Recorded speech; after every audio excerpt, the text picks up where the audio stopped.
Awu mzuka kwethu ke ngithome ngaleli hlangothi ngihlala ngaphambili. Ngithome ngenkosi ubaba uMS Mabhena weManala Mbongo, nenkosi uSM Mabhena weManala Makerana, ukhoshi Khadi Maluka wabakhatla wamutsha ba Maluka,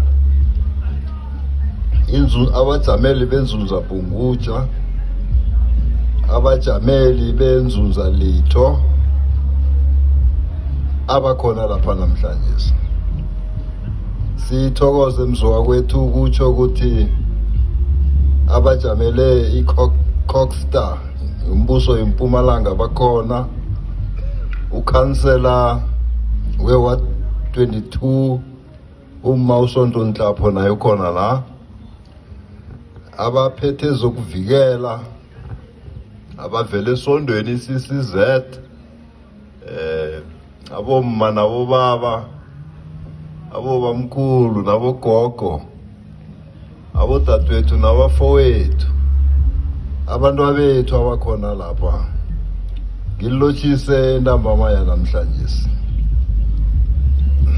Ngithi mina bengicabange mntwana enkosi ukuthi uzakhuluma ngeentjhijilo, iintjhijilo zeManala Mbongo ezikhona emphakathini enhlangana nazo. Maye ngibona uyikha ngaphezulu. Iintjhijilo zinengi iManala Mbongo lecalene nazo. Kunamakhosana namakhosi azibekako adala umonakalo phakathi kwesizwe. Asikela nabantu intende ngongamthetho, badlela abantu imali ngongamthetho. Engicabanga ukuthi iManala Mbongo ngiyo efuze ijame ngenyawo ilisane nakho lokhu ukuze abantu bangaqashazwa babantu. Bengitheza ke nikhulume banzanyana mntwana enkosi. Kwesibili, kunomthetho lo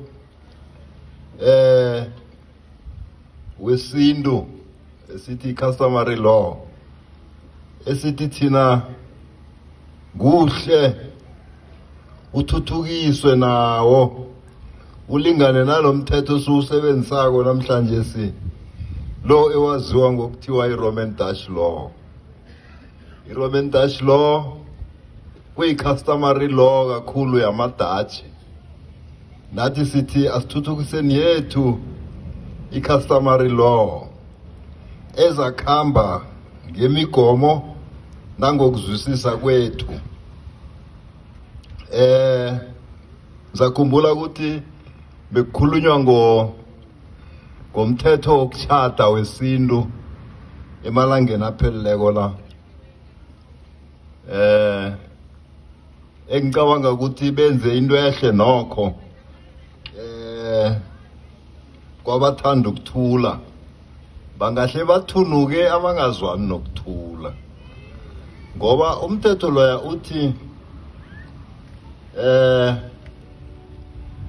nawuthathako akhe ngikhulume ngomuntu othoma ukuthatha, ngikhethe ukuthi ngithatha ngomthetho wesikhuwa namkha wesintu.